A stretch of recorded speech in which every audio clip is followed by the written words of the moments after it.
Hi! So I am coming to talk to you about some of the supplies that you received in your toolkit. We are going to be spending a week or two talking about value, and we already reviewed that a little bit in class, but I want to get a bit more specific with you today. First of all, in your supply kits, you received multiple types of paper. The paper that we're going to be using is kind of a flimsy, a little bit of texture, but still white paper. You received other paper that was very flimsy, like newspaper. Don't use that. That's to cover drawings. This paper it's a little thicker than printer paper and it has a little bit more texture. That is your drawing paper. Then you need to find your 3 pencils that you should have received. If you look on the pencils, you will see there are letters and numbers. You should have received something like an HB, a number 2 that also might say HB, and I bet that's going to be backwards, and then an 8B. Pencils go all the way from, I think it is 16H, which is a very hard lead pencil, to HB, which is in the middle, and then lastly 16B, which is really, really soft lead. You will notice when we get started, your 8B pencil can get really, really dark values or shades.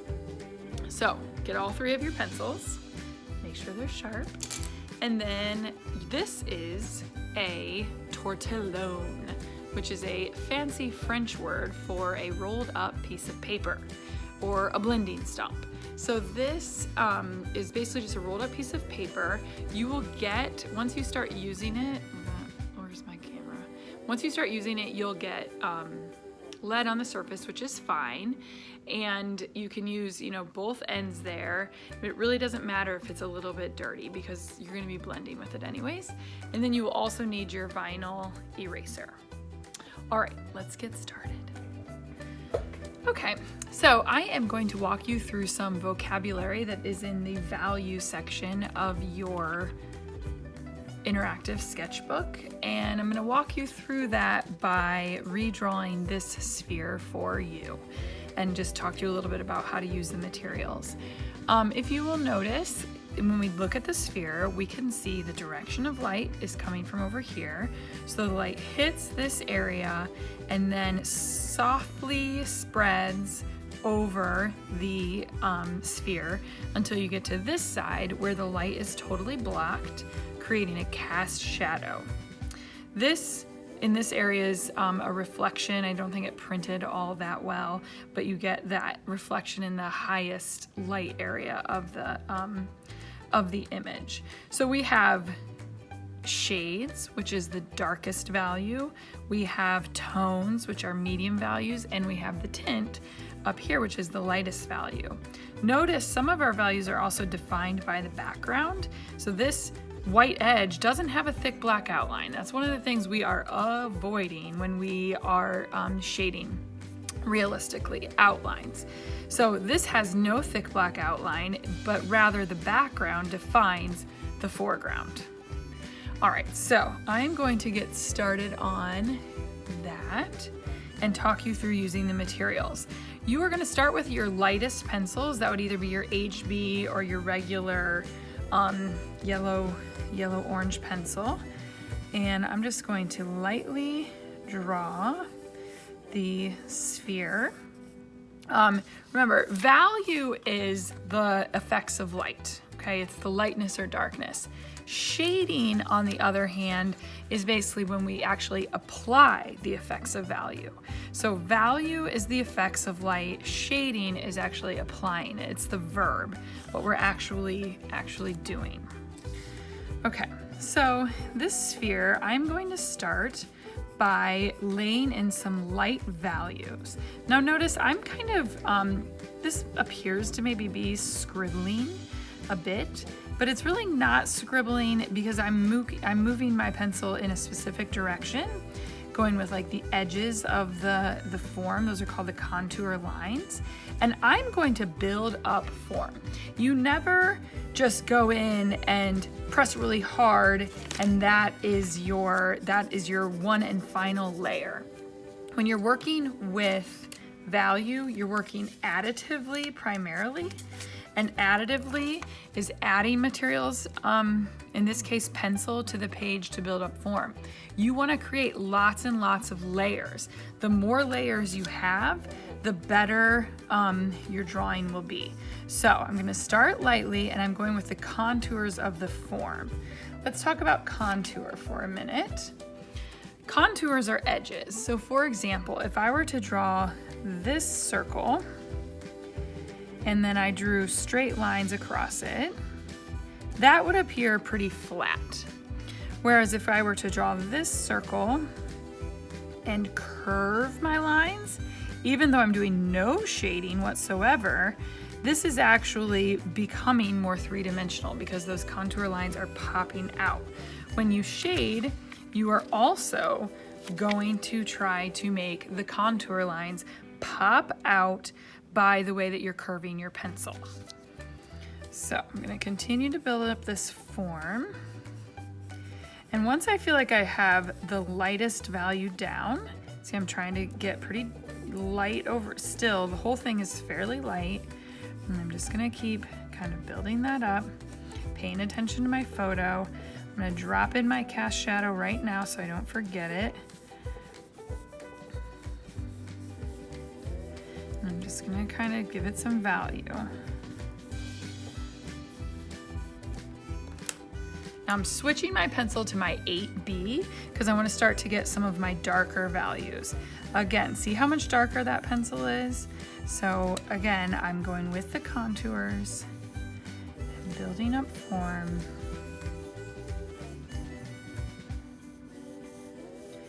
I am going over the areas that are going to be darker multiple times. The areas that are lighter, I'm just not touching them as much. And again, I'm not pressing very hard, even though this is my darkest area, because I want to build it up in layers.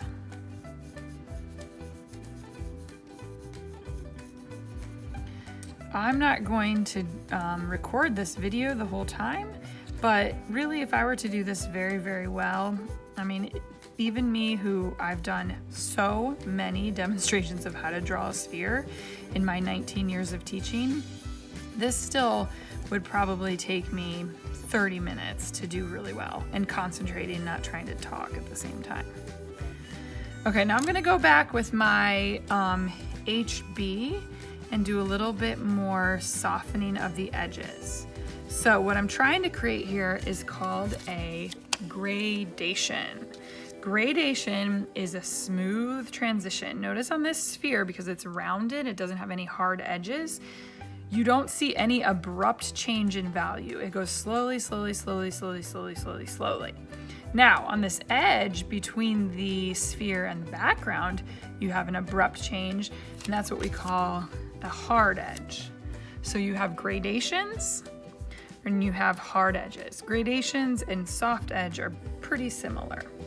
I'm going to show you this example. See, this cube has hard edges because it has planes that abruptly stop.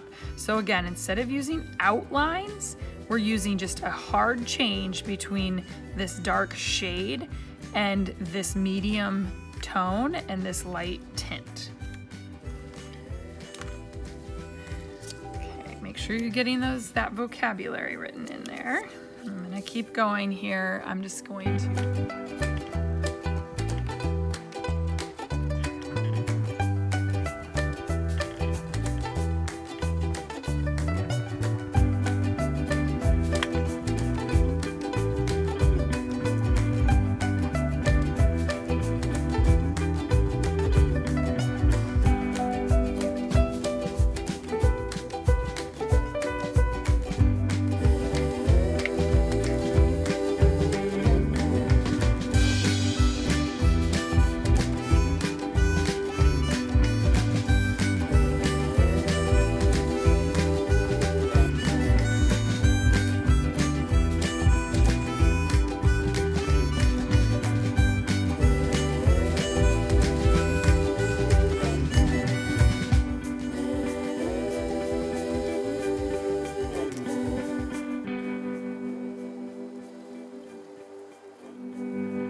So I am getting some pretty good things going on here, but I need a little bit more refining in order to get to something more like this.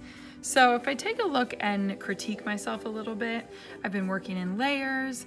I have a pretty good sense of mapped out shades and tints and tones, but I think everything is a little rough right now. And for right now, we're going with, we want smooth shading.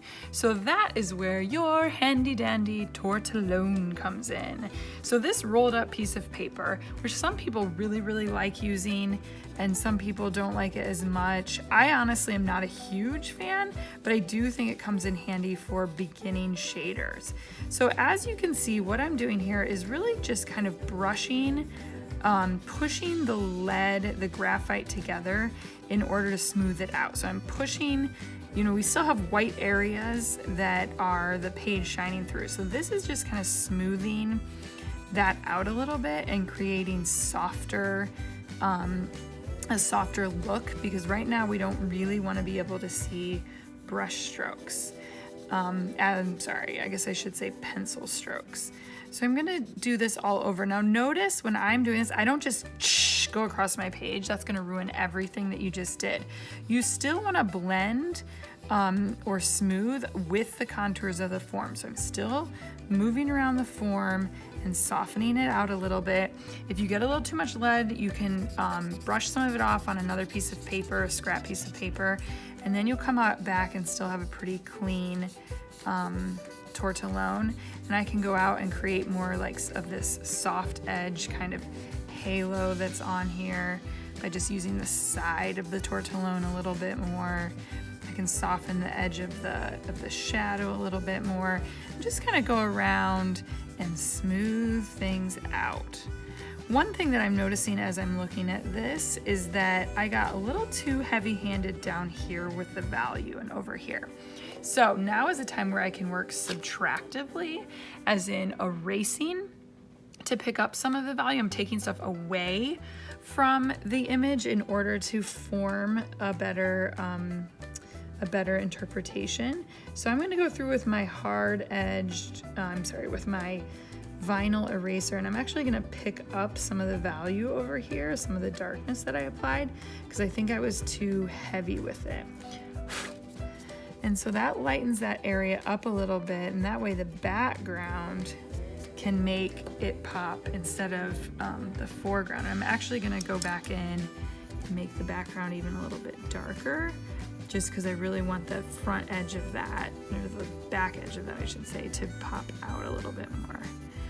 Value is always about one thing compared to something else. So that looks kind of not real light, but once I shade darker behind it, it's gonna actually pop out.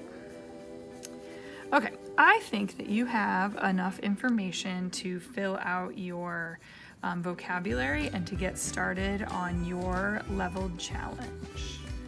Thanks for hanging with me.